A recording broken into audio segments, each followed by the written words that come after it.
지금 대한민국 우파 세력이요. 그리고 이제 그리고 이 윤석열 정부 좀 안타까운 게 있어요. 안타까운 게 있는 게 뭐냐면 지금 해야 될 일을 하면 여러분 지지율이 떨어집니다. 해야 될 일을 하면 지지율이 떨어져요. 그럴 수밖에 없죠. 오늘 이제 건보 개혁이 있었잖아요. 건보 개혁안이 발표되는데 민주당에서 여러분 또 김건희 여사 물고 늘어졌어요. 건보 재정을 망친 거는 김건희 같은 사람이다. 뭐 그러면서 뭐 코바나 컨텐츠에서 건보료 7만 원 냈다. 이걸 가지고 난리를 쳤습니다. 여러분 대한민국에서요. 뭐 그러면서 자산이 60억이니 뭐 그러면서 지역 가입자 때면 37만 원 냈어야 되는데 직장 건보여서 7만 원 냈다. 여러분. 그러니까 저도 그거는 동일합니다. 이게 그러니까 소득뿐만 아니라 자산까지 통합해서 건보료를 조정을 해야 된다. 뭐 이런 얘기는 그것까지는 얘기할 수 있다라고 봐요.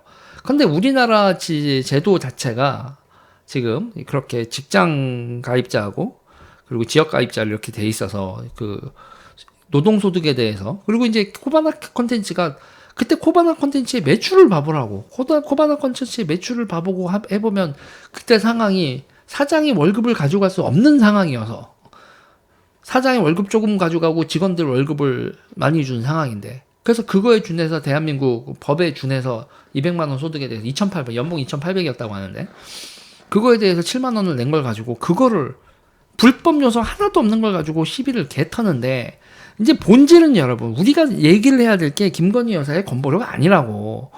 그러니까 우리나라의 건보 재정 자체에 대해서 신경을 써야 되는 상황이란 말입니다. 여러분 이대로 가면은 건보료만 여러분 누적 적자가 500조까지 늘어나요. 480조 이렇게 추산이 나와요. 건보가 계속 빚을 져서.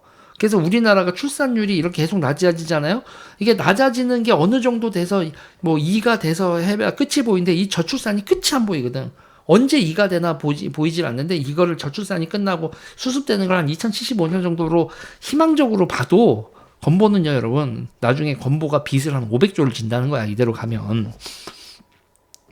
그래서 이 건보에 대해서 조정이 들어가야 되는 건데 그러면서 이제 첫 번째로 얘기하는 게 이제 문재인 케어를 폐지하는 거로 얘기를 하는데 문재인 케어 하는 동안 여러분이 그거요 초음파하고 MRI가 10배가 늘었어요 지출이 10배가 늘어서 1조 8천억 막 이렇게 그러니까 건보 적자의 핵심적인 쓸데없는 짓 중에 하나가 아니 치료받으면서 지원해 주는 것도 아니고 검사하는 거를 방만하게 해가지고 몇 조가 돈이 나가게 하는 게 이게 말이 돼?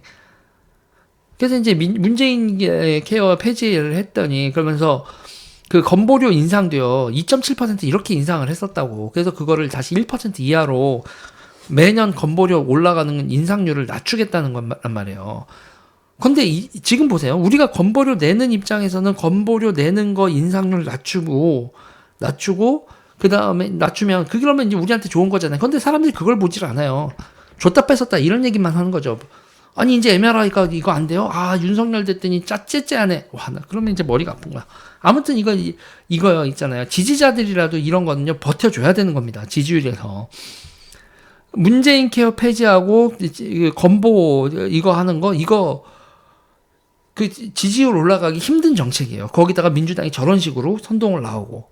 근데 이게 좀 억울한 거죠. 사고는 쟤네들이 치고 수습은 하는데 인기는 없어. 이게 정치의 아이러니입니다. 그리고 이제 노동시장 있잖아요. 오늘 노동시장 개혁 가지고도 이제 오늘 그렇게 얘기가 많이 나온다고요. 52시간제를 일주일을 기준으로 하지 않고 한 달을 기준으로 52시간제를 하자. 그리고 365일, 1년을 기준으로 총 해서 52시간 해가지고 주 52시간에서 곱하기 해가지고 하자. 그리고 이제 유휴수당 문제도 하고 얘기가 나오고 있고 그리고 최저임금도 지금 이렇게 일률적인 최저임금 아니고 지역별, 연령별 최저임금을 조정하는 거 이런 얘기 나오고 있고 그리고 무엇보다도 가장 핵심적인 게 이제 연봉제 건든다는 거죠. 연공서열제는 아니다. 연공서열제 아니 그냥 회사 오래 다녔다고 계속 월급이 올라가야 되는 건 사장 입장에서 환장한다. 이렇게 된 상황에서 연공서열제, 연봉제 이런 거 지금 이런 거 폐지 이런 얘기가 나온다. 이게 여러분 인기가 있겠어요? 지금 당연히 해야 되는 건데 정치적으로 이게 지지율이 되겠냐고요? 아니지.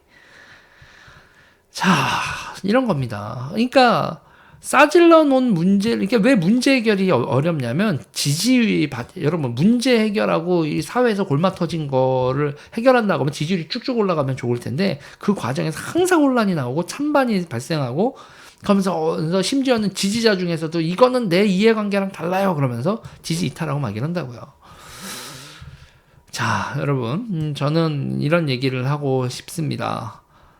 윤석열 정부가 이제 개혁 드라이브를 했는데 윤석열 정부의 개혁은 득표, 인기 있기는 어렵고 그러나 꼭 해야만 하는 개혁이다. 그러니 여러분들까지 막 흔들어대고 이러는 거는 저는 좀 뭐 다른 거로는 모르겠는데 이런 거 가지고 흔드는 거는 하면 안 된다라고 생각을 합니다. 네.